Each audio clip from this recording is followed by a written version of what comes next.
میں محمد عظمت رضا رضوی نظامی استاد جامعۃ الرضا فاطمہ الزہرا سورت گجرات درجۂ فضیلت کی بچیوں کو بخاری شریف کا درس دینے جا رہا ہوں۔ اللہ عز و جل کی بارگاہ میں دعا ہے مولا کریم سب کو خلوص و للہیت کے ساتھ علم دین حاصل کرنے کرانے کی توفیق رفیق عطا فرمائے، سب کو اعلیٰ ترین کا ذہن عطا فرمائے، قوت حافظہ میں اضافہ فرمائے، آمین ثم آمین۔ اللہ رب محمد صلی اللہ علیہ وسلم، نحن عباد محمد صلی اللہ علیہ وسلم۔ اللہم رب اشرح لی صدری ویسر لی امری واحلل عقدۃ من لسانی یفقہوا قولی۔ اللہم رب یسر ولا تعسر وتمم بالخیر۔ اللہم افتح علینا حکمتک ونشر علینا رحمتک یا ذا الجلال والاکرام۔ بسم اللہ الرحمن الرحیم۔ بخاری شریف کا 20واں صفحہ ہے۔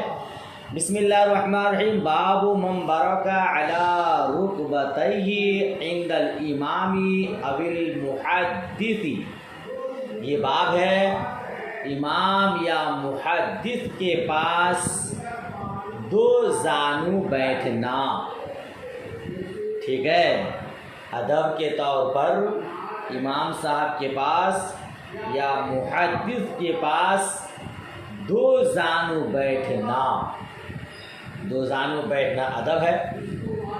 حدیث دیکھیے، حدثنا ابو الیمان قال اخبرنا شعیب عن الزہری قال اخبرنی انس بن مالک ان رسول اللہ صلی اللہ تعالی علیہ وسلم خرج فقام عبد اللہ بن حذافہ فقال من ابی؟ قال ابوک حذافہ ثم اکثر ان یقول سلونی فبرک عمر علی رکبتیہ فقال رضینا باللہ ربا وبالاسلام دینا وبمحمد صلی اللہ تعالی علیہ وسلم نبیا ثلاثا فسکت۔ یہ حدیث آپ اس سے پہلے بھی پڑھ چکے ہے نا۔ تعلیم اور واعظ کے وقت غصہ کرنے کے باب میں وہی حدیث یہاں ہے۔ ترجمہ دیکھیے آخری راوی سے۔ حضرت انس بن مالک رضی اللہ تعالی عنہ فرماتے ہیں رسول اللہ صلی اللہ تعالی علیہ وسلم باہر تشریف لائے، خرجہ باہر تشریف لائے، فقام عبداللہ تو عبداللہ بن حذافہ نے کھڑے ہو کر پوچھا میرا باپ کون ہے؟ مصطفیٰ کریم نے فرمایا تمہارا باپ حذافہ ہے۔ پھر آپ بار بار فرمانے لگے کہ جو جی میں آئے پوچھو، سلونی، جو پوچھنا ہے پوچھو، ٹھیک ہے۔ فبرک عمر، تو حضرت عمر فاروق اعظم رضی اللہ تعالی عنہ دو زانو ہو کر بیٹھ گئے اور 3 بار کہا ہم خدا کے رب ہونے اور اسلام کے دین ہونے اور محمد مصطفیٰ صلی اللہ تعالی علیہ وسلم کے نبی ہونے پر راضی ہیں۔ فسکت، جب 3 بار آپ کہہ چکے تب مصطفیٰ کریم کا غصہ ٹھنڈا ہوا اور آپ چپ ہوئے، ٹھیک ہے۔ تو بات کیا تھا؟ محدث یا امام کے پاس دو زانو بیٹھنا۔ حدیث کو اس ٹکڑے کو فبارک عمر علی رکبتیہ، اس ٹکڑے کو باب سے مناسبت ہے کہ عمر فاروق اعظم دو زانو ہو کر بیٹھ گئے، ہے نا۔ ویسے بھی دو زانو بیٹھنے میں ادب ہے، لہذا ادب کا لحاظ یہی ہے کہ دو زانو ہو کر کے بیٹھا جائے۔ باب بالکل آسان، حدیث گزر گئی۔ آگے دیکھیے، باب من اعاد الحدیث ثلاثا لیفہم فقال النبی صلی اللہ تعالی علیہ وسلم الا وقول الزور فما زال يكررها وقال ابن عمر قال النبي صلى الله تعالى عليه وسلم هل بلغت ثلاثا۔ اس باب کا ترجمہ دیکھیے، جو کوئی کسی بات کو اچھی طرح سمجھنے کے لیے 3 بار کہے، یہ جو کوئی کسی بات کو اچھی طرح سمجھنے کے لیے 3 بار کہے، رسول اللہ صلی اللہ تعالی علیہ وسلم نے الا وقول الزور، کئی بار اسے دہرایا. تو نبی کریم صلی اللہ تعالی علیہ وسلم نے الا وقول الزور فما زال یکررها بار بار اس کو دہرایا. تو حضرت ابن عمر رضی اللہ تعالی عنہ نے فرمایا کہ نبی کریم صلی اللہ تعالی علیہ وسلم نے حل بلغت تو 3 بار فرمایا. کیا مطلب؟ الا وقول الزور یعنی سنو خبردار، جھوٹی بات، جھوٹی گواہی. قول الزور کا مطلب جھوٹی بات، ٹھیک ہے نا. تو اس کو یعنی جھوٹی بات سے بچو، جھوٹی بات سے بچو، جھوٹی بات سے بچو، جھوٹی گواہی دینے سے بچو، جھوٹی گواہی دینے سے بچو، جھوٹی گواہی دینے سے بچو. مصطفیٰ کریم بار بار اس کو دہراتے رہے. مصطفیٰ کریم نے کتنے مرتبہ کہا؟ حضرت عبداللہ ابن عمر کا فرمان ہے کہ مصطفیٰ کریم فرماتے حل بلغت تو، کیا میں نے پیغام پہنچا دیا؟ کیا میں نے پیغام پہنچا دیا؟ کیا میں نے پیغام پہنچا دیا؟ 3 مرتبہ مصطفیٰ کریم اس بات کو دہراتے. ٹھیک ہے، حدیث دیکھیے. حدثنا عبدة قال حدثنا عبد الصمد قال حدثنا عبد الله بن المثنى قال حدثنا ثمامة بن عبد الله بن أنس عن أنس عن النبي صلى الله تعالى عليه وسلم أنه كان إذا تكلم بكلمة أعادها 3 حتى تفهم عنه، وإذا أتى على قوم فسلم عليهم سلام عليهم 3. ٹھیک ہے، حدیث دیکھیے. حضرت انس رضی اللہ تعالی عنہ فرماتے ہیں کہ رسول اللہ صلی اللہ تعالی علیہ وسلم جب کوئی بات کہتے تو 3 مرتبہ اس کو دہراتے تاکہ اچھی طرح سمجھ میں آ جائے. اور جب کسی جماعت میں تشریف لاتے اور سلام کرتے تو 3 بار سلام فرماتے. السلام علیکم، السلام علیکم، السلام علیکم. 3 مرتبہ آپ سلام کو دہراتے تھے. 3 مرتبہ سلام کو دہراتے تھے. جب کوئی بات کرتے تو 3 مرتبہ کرتے. دیکھیے گا، یاد رکھیے گا، ہمیشہ ہر بات کو 3 مرتبہ نہیں دہراتے تھے. جو اہم بات ہوتی تھی اور سمجھ میں آتا کہ شاید یہ بات نہیں پہنچی ہے یا ان لوگوں کی سمجھ سے یہ باہر کی بات ہے، بالا تر ہے، تو آپ اس بات کو 3 مرتبہ دہراتے تھے اور اس کی تکرار کرتے تھے تاکہ لوگ اچھی طرح سمجھ جائیں. اب کوئی آسان بات ہوتی تو اس کو آپ 3 مرتبہ نہیں دہراتے تھے. ٹھیک ہے نا. 3 مرتبہ سلام کرتے کیوں؟ اس کی 2 وجہ ہے. شارحین نے 2 وجہ بتائی ہے. یہ کہ کسی کے گھر تشریف لے جاتے اور اجازت مانگتے تو اجازت کے لیے سلام کرتے. ٹھیک ہے، اگر پہلی بار اجازت نہیں ملتی تو دوسری بار سلام کرتے، پھر اجازت نہیں ملتی تیسری بار سلام کرتے. اجازت مل جاتی تو آپ اندر تشریف لے جاتے ورنہ واپس ہو جاتے. ٹھیک ہے. اور دوسری وجہ یہ بتاتے ہیں شارحین کہ ایک سلام اجازت کے لیے کرتے گھر کے باہر ہی، اور جب گھر کے اندر تشریف لے جاتے تو دوسرا سلام جا کر مبارک کے طور پر کرتے، دعا کے طور پر، اور تیسرا سلام واپسی کے وقت کرتے تھے. ٹھیک ہے نا. ایسا نہیں کہ کسی کے آ گئے السلام علیکم، السلام علیکم، السلام علیکم، یہ مطلب نہیں ہے.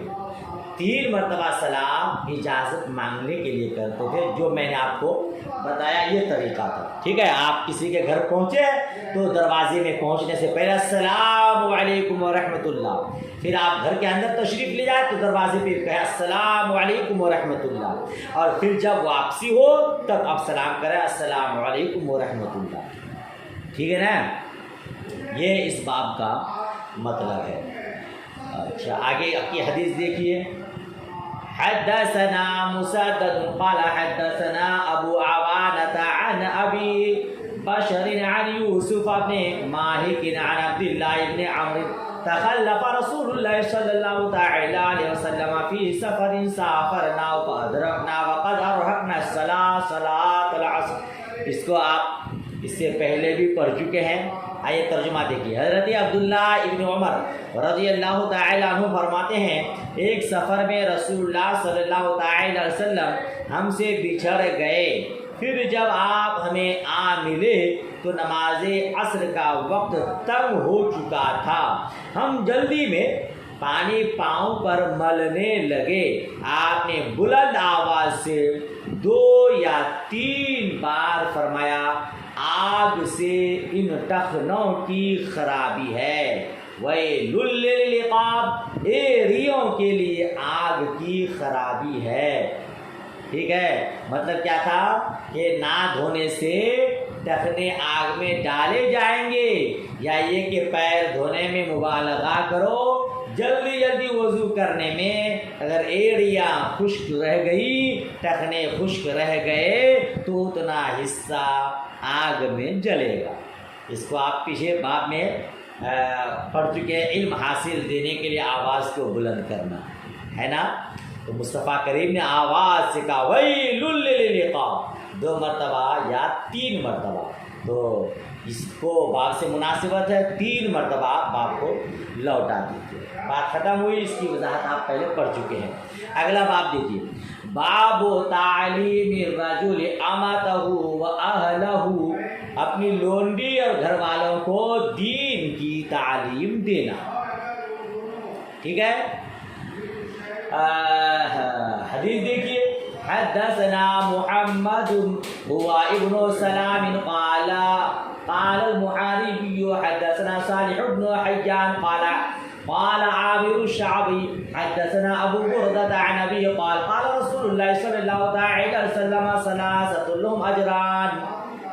ترجمہ دیکھیے. ابو بردہ عامر اپنے باپ حضرت ابو موسیٰ اشعری رضی اللہ تعالی عنہ سے روایت کرتے ہیں کہ رسول اللہ صلی اللہ تعالی علیہ وسلم نے فرمایا 3 شخصوں کے لیے 2 گنا اجر ہے. ایک وہ اہل کتاب جو اپنے نبی پر ایمان لایا. کیا فرمایا؟ رسول اللہ صلی اللہ تعالی علیہ وسلم نے فرمایا 3 شخصوں کے لیے 2 گنا اجر ہے. ایک وہ اہل کتاب جو اپنے نبی پر ایمان لایا اور محمد صلی اللہ تعالی علیہ وسلم پر بھی ایمان لایا, اور وہ غلام جو اللہ کا بھی حق ادا کرتا ہو اور اپنے آقاؤں کا بھی, اور وہ مرد جس کی کوئی لونڈی ہو جس سے ہم بستری کرتا تھا اور اسے اچھی طرح ادب سکھایا اور عمدہ تعلیم دی, پھر اسے آزاد کر کے اس سے نکاح کر لیا, تو اس کے لیے 2 گنا اجر ہے. ٹھیک ہے. پھر اس کے بعد حدیث بیان کرنے کے بعد عامر یعنی امام شعبی نے کہا ہم نے تم کو یہ حدیث بلا کسی عوض کے دے دی, اس سے کم حاصل کرنے کے لیے مدینہ تک سفر کرنا پڑتا تھا. ترجمہ ہو گیا. اس کا مطلب ماحصل دیکھیے کہ مصطفیٰ کریم نے فرمایا 3 شخصوں کے لیے 2 گنا اجر ہے. ایک وہ شخص جو اپنے نبی پر ایمان لایا اور پھر محمد مصطفیٰ صلی اللہ تعالی علیہ وسلم پر ایمان لایا. دیکھیے گا یہاں کتاب سے مراد تورات اور انجیل دونوں ہیں. بعض حضرات نے فرمایا کہ صرف انجیل مراد ہے. ٹھیک ہے. یہ اس تقدیر پر کہ دین عیسوی دین موسوی کا ناسخ ہے, مگر صحیح یہی ہے کہ یہاں کتاب سے مراد تورات انجیل دونوں ہے. ٹھیک ہے نا. تو جو یہودی جو عیسائی اپنے نبی پر ایمان لائے پھر میرے آقا نبی مکرم صلی اللہ تعالی علیہ وسلم کا زمانہ پائے اور مصطفیٰ کریم پر ایمان لائے تو انہیں 2 گنا اجر ملے گا، ایک اپنے نبی پر ایمان لانے کا اور ایک مصطفیٰ کریم پر ایمان لانے کا، ٹھیک ہے نا۔ اور دوسرا وہ بندہ، وہ غلام جو اللہ کا بھی حق ادا کرتا ہو اور اپنے آقاؤں کا بھی حق ادا کرتا ہو، یہاں دکھایا حق اللہ و حق موالی، موالی یا مولا کی جمع ہے، ٹھیک ہے نا۔ جمع اس لیے لایا کہ العبد پر الف لام جنس کا ہے اور اس جنس سے مراد جمع ہے، ٹھیک ہے نا۔ اور آپ شرح بقیہ میں پڑھ چکے ہیں جمع کا جب قائم مقام جمع کے ساتھ لایا جاتا ہے یا جمع کا مقابل جمع کے ساتھ لایا جاتا ہے تو تقسیم آحاد علی الاحاد مراد ہوتی ہے۔ نہیں پڑھے شرح بقایا میں آیت وضو میں کہ یہاں جمع کے مقابلہ میں جمع کا صیغہ لایا ہے، اور جب کعبین کی بات آئی کعب کی تو وہاں جمع کے مقابلہ میں تثنیہ کا صیغہ لایا ہے۔ جمع کے مقابلہ میں جمع کا صیغہ لا کر تقسیم احاد علی الاحاد مراد لی جاتی ہے۔ مطلب یہ ہے کہ ہر وہ غلام جو اپنے آقا کا حق ادا کرے، ایسا بھی ہوتا ہے کہ ایک غلام متعدد مالکوں کے مابین مشترک ہوتا ہے نا، ایک غلام ہے 2-4 لوگوں کا، تو مطلب یہ ہوا کہ اپنے تمام مالکوں کا، اپنے تمام آقاؤں کا حق ادا کرے۔ اور ایسا بھی ہوتا ہے کہ ایک غلام یکے بعد دیگر متعدد مالکوں کی ملکیت میں ہوتا ہے۔ ابھی آپ نے خریدا بیچ دیا، دوسرا خریدا اس نے بیچ دیا، تیسرا خریدا اس نے بیچ دیا، تو مراد یہ کہ جن جن مالکوں کے ماتحت رہا سب کا پورا پورا حق ادا کیا اور اپنے اللہ رب العزت کا بھی حق ادا کیا تو اسے 2 گنا اجر ہے، ٹھیک ہے نا۔ اور تیسرا وہ شخص جو اپنے لونڈی سے ہم بستری کرتا تھا، وطی کرتا تھا، پھر اسے اچھی تعلیم و تربیت دے کر اسے آزاد کر کے اس سے نکاح کر لیا، ٹھیک ہے، تو اسے بھی 2 گنا اجر، ایک تو لونڈی کے آزاد کرنے پر، دوسرا اس سے نکاح کرنے پر۔ لونڈی سے نکاح کرنے پر مزید ثواب کی وجہ یہ ہے کہ عام طور پر لونڈیوں سے نکاح کرنا ناپسند سمجھا جاتا تھا، ٹھیک ہے، اگرچہ وہ آزاد ہو جائے، اگر یہ نکاح نہ کرتا تو اندیشہ تھا کہ اس لونڈی کی زندگی برباد ہو جاتی۔ اس نے نکاح کر کے صرف بربادی ہی سے نہیں بچایا بلکہ اسے عزت بھی بخشی، یہ ثواب کا اجر کا سبب ہے، ٹھیک ہے۔ اور جب اسے تعلیم و تربیت، اچھا سلیقہ، اچھا طریقہ سکھا دیا تو اپنے شوہر کو بھی نیکیوں پر آمادہ رکھے گی، برائیوں سے بچائے گی، تو یہ لونڈی اس کے لیے باعث خیر ہوگی۔ سمجھ رہے ہیں؟ آپ لوگ بھی تعلیم حاصل کر رہے ہیں، آپ سے بھی یہی امید کہ انشاءاللہ آپ خود بھی نیک راہ اختیار کریں گے اور دوسروں کی نیکیوں کا باعث بنیں گے۔ آپ جہاں جائیں گے انشاءاللہ دین و اسلام کی نشر و اشاعت اور اس کی تبلیغ کریں گے۔ اللہ پاک عمل کی توفیق رفیق عطا فرمائے۔ تو کیا کہتے ہیں کہ ان 3 شخصوں کے لیے مصطفیٰ کریم نے فرمایا ہے کہ انہیں 2 گنا اجر ملے گا، ٹھیک ہے نا۔ اچھا، پھر اس کے بعد کیا کہا کہ یہ حدیث میں نے آپ کو یوں ہی دے دی مفت میں، حالانکہ اس سے کم کی حدیث کے لیے مدینہ المنورہ کا سفر کرنا پڑتا تھا۔ یہ مصطفیٰ کریم صلی اللہ تعالی علیہ وسلم اور خلفائے راشدین کے زمانے تک رہا، بعد میں تو صحابہ کرام تمام شہروں میں پھیل گئے، اب اس کی ضرورت نہیں کہ حدیث معلوم کرنے کے لیے مدینہ ہی جانا پڑے اور وہاں کا سفر کرنا پڑے، ہے نا۔ بلکہ کبھی تاریخ کی روشنی میں کبھی ایسا بھی ہوا ہے کہ مدینہ طیبہ کے لوگ دوسرے شہر میں جا کر کے حدیث کا علم حاصل کیے ہیں، ٹھیک ہے۔ تو کیا کہتے ہیں کہ ان 3 شخصوں کے لیے 2 گنا اجر ہے۔ ایک بات یاد رکھیے گا، یہ دوہرا اجر یا دو گنا اجر صرف انہی 3 لوگوں کے ساتھ خاص نہیں ہے، بلکہ کوئی بھی شخص ایسا کام کرے جو دوہرے ثواب کا سبب ہو تو وہ بھی 2 گنا اجر پائے گا۔ مثال کے طور پر بیٹا ماں باپ کی بھی کما حق و خدمت کرتا ہے اور اللہ تبارک و تعالیٰ کا حق بھی ادا کرتا ہے، اسی طرح حاکم جو رعایا کی بھی سچائی کے ساتھ پوری دیکھ بھالی کرتا ہے اور اللہ تبارک و تعالیٰ کے بھی تمام حقوق ادا کرتا ہے، تو ان ایسے لوگوں کو بھی 2 گنا اجر ملے گا۔ ٹھیک ہے نا، بات ختم ہوگی، آگے کا باب دیکھیے۔ باب عزت الامام النساء و تعلیمہن، یہ باب ہے امام صاحب کا عورتوں کو وعظ و نصیحت کرنا اور انہیں تعلیم دینا۔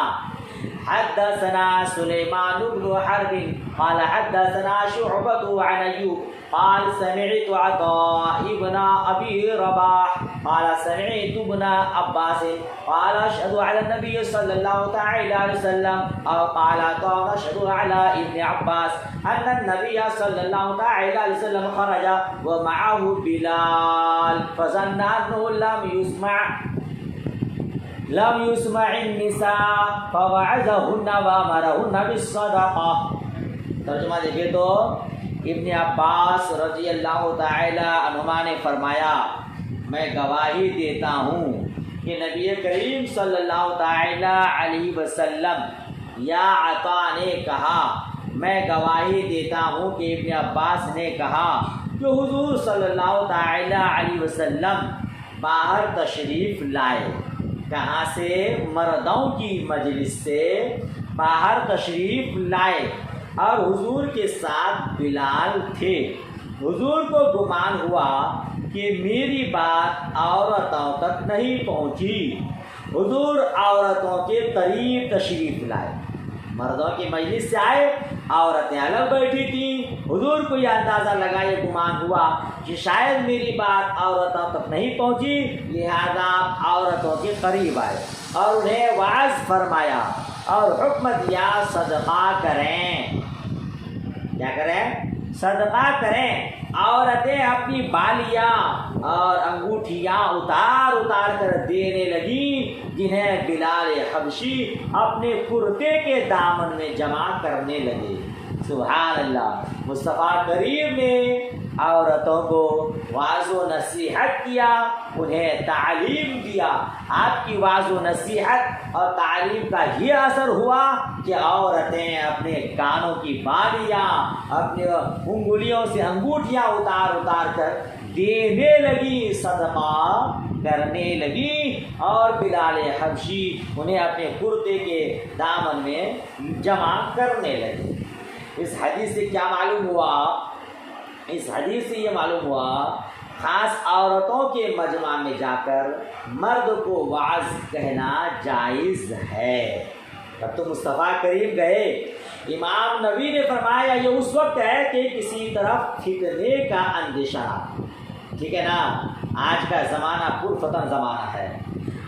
اگر خشیت خداوندی لوگوں کے اندر بہت کم ہے تو فتنوں سے بچنے کے لیے نہ جانا ہی بہتر ہے، اور فتنے کا اندیشہ نہیں تو پھر محترمات کی مجلس میں جا کر کے محترم وعظ و نصیحت کر سکتا ہے۔ دوسری بات، دوسرا مسئلہ یہ سمجھ میں آیا اس حدیث سے کہ عورت اپنا مال شوہر کی اجازت کے بغیر صدقہ کر سکتی ہے، ٹھیک ہے نا۔ دیکھیے نا، یہاں کہاں شوہر سے اجازت لینے گئی، حضور نے وعظ و نصیحت کیا، صدقہ کا حکم دیا، عورتیں نکال کے دینے لگی تو شوہر کی اجازت کے بغیر دی۔ عورت اپنا مال شوہر کی اجازت کے بغیر دے سکتا ہے، اور جن احادیث سے یہ ظاہر ہوتا ہے کہ عورت کو شوہر کی اجازت کے بغیر مال خرچ کرنا جائز نہیں، اس سے مراد شوہر کے مال میں شوہر کی اجازت کے بغیر تصرف جائز نہیں، ٹھیک ہے، یہ اس کا مطلب ہے۔ چلیے آگے بڑھیے۔ باب الحرص علی الحدیث، حدیث پر ابھارنا، حدیث کی لالچ دینا ہے نا۔ حدیث دیکھیے، حدثنا عبد العزيز بن عبد الله قال حدثني سليمان عن عمرو بن ابي عمرو عن سعيد بن ابي سعيد المقبري عن ابي هريره انه قال قيل يا رسول الله صلى الله عليه وسلم من اسعد الناس بشفاعتك يوم القيامه قال رسول الله صلى الله عليه وسلم لقد ظننت يا ابا هريره الا يسالني عن هذا الحديث احد اول منك لما رأيت من حرصك على الحدیث۔ جامعہ میں کام چالو ہے، آواز شاید کچھ غلط آئے، بہت دھیان سے سنیے، بغور سماعت کیجیے۔ حدیث کا ترجمہ دیکھیے، حضرت ابو ہریرہ رضی اللہ تعالی عنہ نے رسول اللہ صلی اللہ تعالی علیہ وسلم سے پوچھا، یعنی حدیث حضرت ابو ہریرہ رضی اللہ تعالی عنہ سے مروی ہے، انہوں نے رسول پاک صلی اللہ تعالی علیہ وسلم سے پوچھا، یا رسول اللہ صلی اللہ تعالی علیہ وسلم قیامت کے دن آپ کی شفاعت کے ساتھ سب سے زیادہ سعادت مند کون ہوگا؟ آپ کی شفاعت کا سب سے زیادہ حقدار کون ہوگا؟ کون زیادہ فائدہ اٹھائے گا؟ تو رسول اللہ صلی اللہ تعالی علیہ وسلم نے فرمایا، اے ابو ہریرہ، میں جانتا تھا کہ تم سے پہلے یہ بات کوئی نہیں پوچھے گا، کیونکہ تمہارے حدیث کے شوق کو جانتا ہوں۔ سنو، قیامت کے دن میری شفاعت کے ساتھ سب سے زیادہ سعادت اندوز وہ ہے جس نے سچے دل سے لا الہ الا اللہ کہا۔ ٹھیک ہے، کیا کہا؟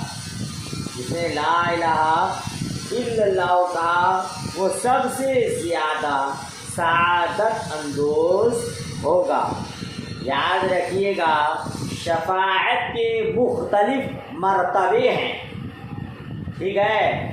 پہلا مرتبہ، پہلا درجہ یہ کہ میدان محشر کی ہولناکی میں تخفیف، یہ سب کے لیے ہوگی، ہے نا۔ میدان محشر میں جو ہولناکی ہوگی، مصطفیٰ کریم کی شفاعت اس ہولناکی سے آسانی کے لیے سب کے لیے ہوگی۔ اور دوسرے مرتبہ بعض کفار کے عذاب میں تخفیف، جیسا کہ حضرت ابو طالب کے بارے میں وارد ہے، ٹھیک ہے نا، کہ ان کے عذاب میں تخفیف ہوگی۔ اور تیسرا مرتبہ بلا حساب و کتاب کچھ لوگوں کو جنت میں داخل کرنا۔ چوتھا، کچھ لوگ مستحق نار ہوں گے، دوزخ کے حقدار ہوں گے، انہیں جہنم سے بچا کر جنت میں داخل کرنا۔ اور پانچواں مرتبہ جو جہنم میں جا چکے ہوں گے انہیں سزا کی میعاد سے پہلے جہنم سے نکال کر جنت میں داخل کرنا۔ اور چھٹا، کچھ جنتیوں کے درجات بلند کرنا، ٹھیک ہے نا۔ تو پہلے جو دونوں شفاعت کے مرحلے ہیں، میدان محشر کی ہولناکی میں تخفیف اور بعض کفار کے عذاب میں تخفیف، یہ مومن کافر سبھی اس سے فائدہ اٹھائیں گے۔ اور باقی جو چار ہیں یہ مومنین کا حصہ ہے، ٹھیک ہے نا۔ جس میں کوئی کافر کو شفاعت نہیں ہوگی، جس نے سچے دل سے کلمہ طیبہ پڑھا، ایمان قبول کیا، وہ شفاعت کے حقدار ہوں گے اور شفاعت سے فائدہ اٹھائیں گے۔ اور ہم مصطفیٰ کریم کی شفاعت کی بدولت جب جنت جائیں گے تو حضور اعلیٰ حضرت رضی اللہ تعالیٰ عنہ کے کلام کو پڑھتے ہوئے جائیں گے، تجھ سے اور جنت سے کیا مطلب، وہاں بھی دور ہو، ہم رسول اللہ کے، جنت رسول اللہ کی۔ کیونکہ یہ کم وقت کا مارا مصطفیٰ کریم کی شفاعت کو نہیں مانتا ہے، تو انہیں وہی مبارک ہو ان کو مصطفیٰ کریم کی شفاعت کا کوئی حصہ نہ ملے۔ اور ہم ان کی شفاعت کے اقرار کرتے ہیں اور مانتے بھی ہیں، تو انشاءاللہ ہم مصطفیٰ کریم کی شفاعت کے بدولت جنت میں مسکراتے ہوئے جاتے ہوئے نظر آئیں گے انشاءاللہ۔ تو دیکھیے نا، حدیث پر ابھارنا، وہ مصطفیٰ کریم نے کیسے حضرت ابو ہریرہ رضی اللہ تعالیٰ عنہ کی حوصلہ افزائی فرمائی۔ مجھے معلوم تھا کہ ابو ہریرہ سب سے پہلے تم ہی اس بارے میں پوچھو گے، کیونکہ میں تمہارے شوق کو، تمہارے جذبہ کو اور حصول حدیث کے لیے کوشاں رہنے کو میں جانتا ہوں۔ تو یہ ابھارنا ہوا، حوصلہ افزائی کرنا ہوا، ہے نا۔ آخری میں ٹکڑا میں خالصہ من قلبی اور نفسی ہی ہے، شکا من ابی ہریرہ لکھا ہے نیچے بین سطور میں، یہ ابو ہریرہ سے شک ہوا راوی کو کہ قلبی ہی کہا مصطفیٰ کریم نے یا نفسی ہی کہا۔ بات ختم ہو گئی۔ اب اگلا باب دیکھیے، باب کیف یقبض العلم وكتب عمر بن عبد العزيز إلى أبي بكر بن حزم انظر ما كان من حديث رسول الله صلى الله تعالى عليه وسلم فاكتب فإني خفت دروس العلم وذهاب العلماء۔ ترجمہ دیکھیے تو مدرسے میں کام ہو رہا، بڑی خلل ہو رہی ہے۔ اللہ رحم فرمائے۔ دیکھیے کہتے ہیں کہ اللہ بابو کیفا یقبض العلم، علم کیسے اٹھا لیا جائے گا، علم کیسے اٹھا لیا جائے گا اس بارے میں ہے۔ اور حضرت عمر بن عبدالعزیز نے ابو بکر بن حزم کو لکھا، رسول اللہ صلی اللہ تعالی علیہ وسلم کی حدیث پر غور کرو، جو حدیث ہو اسے لکھ لو، اس لیے کہ مجھے علم مٹ جانے اور علماء کے اٹھ جانے کا اندیشہ ہے، اور نبی کریم صلی اللہ تعالی علیہ وسلم کی حدیث کے سوا کچھ قبول نہ کی جائے۔ ٹھیک ہے، حضرت عمر بن عبدالعزیز نے کہا جو بھی مصطفیٰ کریم کی حدیث ہے اسے لکھ لو، مجھے اندیشہ ہے کہ علم مٹ جائے گا، علماء اٹھا لیے جائیں گے، لہذا جو بھی حدیث رسول ہو اسے لکھ لیا کرو تاکہ وہ محفوظ ہو جائے، اور سنو جو مصطفیٰ کریم کی حدیث نہ ہو اسے قبول نہ کرنا۔ ٹھیک ہے نا۔ پھر آگے کیا فرماتے ہیں کہ وَلْيَفْشُ الْعِلْمَ وَلْيُجْلِسُوا حَتَّى يُعْلَمَ، علم کو خوب پھیلاؤ اور عوام میں بیٹھو تاکہ بے علم حاصل کریں، کیونکہ جب تک علم کو راز نہیں بتایا جائے گا علم اٹھے گا نہیں، یعنی علم پھیلاتے رہو ورنہ علم جو ہے اٹھ جائے گا اور پھر اسے محفوظ نہیں کیا جائے گا۔ تو حضرت عمر بن عبدالعزیز نے ابو بکر بن حزم کو یہی حکم لکھا، علم اٹھ جانے کا اندیشہ ہے۔ آپ اس سے پہلے بھی پڑھ چکے ہیں کہ علم اس طرح نہیں اٹھا جائے گا کہ علماء کے سینے سے کھینچ لیا جائے گا، بلکہ علماء ہی کو دنیا سے اٹھا لیا جائے گا۔ آج دیکھیے آپ جتنے بھی اچھے علماء کرام تھے وہ دنیا سے رخصت ہو گئے، اور جو گئے اپنا ثانی چھوڑ کر نہیں گئے۔ آج کوئی اعلیٰ حضرت نہیں، آج کوئی حضور مفتی اعظم ہند کا ثانی نہیں، بلکہ دور کی بات چھوڑیے قریب کی بات چلیے، ماضی قریب میں آج پیر و مرشد حضور تاج الشریعہ علی رحمہ کا کوئی ثانی نہیں۔ اچھے اچھے علماء کرام اٹھا لیے جاتے ہیں، لہذا علم کو اس طرح سے اٹھایا جائے گا کہ علماء ہی دنیا میں نہیں رہیں گے، اور علم جب تک راز میں رہے گا وہ اٹھ جائے گا، لہذا علم کو پھیلا دو تاکہ دوسرے لوگ اسے محفوظ کر لیں۔ ایک حدیث اور دیکھ لیجئے، حدثنا العلاء، ترجمہ نے کہتا تھا یہ حدیث بھی اسی طرح بالکل سیم اسی طرح ہے۔ دوسری حدیث دیکھیے جو حضرت عبداللہ بن عمرو بن عاص رضی اللہ تعالی عنہ سے روایت ہے، فرماتے ہیں میں نے رسول اللہ صلی اللہ تعالی علیہ وسلم کو فرماتے ہوئے سنا ہے کہ بے شک اللہ تبارک و تعالی علم کو نہیں اٹھائے گا انتزاعا ينتزع من العباد۔ کیسے اٹھائے گا؟ اللہ عز و جل علم کو یوں نہیں اٹھائے گا کہ بندوں کے سینوں سے چھین لے، ہاں علماء کو اٹھا کر، علماء ہی کو اٹھا کر علم اٹھائے گا، تو علماء ہی کو اٹھا کر علم بھی اٹھا لے گا، یہاں تک کہ جب کوئی عالم ربانی نہ رہے گا تو لوگ جاہلوں کو اپنا پیشوا بنا لیں گے اور ان سے مسئلہ پوچھا جائے گا، یہ بے علم جاہل علم کے بغیر فتویٰ دیں گے، خود بھی گمراہ ہوں گے، لوگوں کو بھی گمراہ کریں گے۔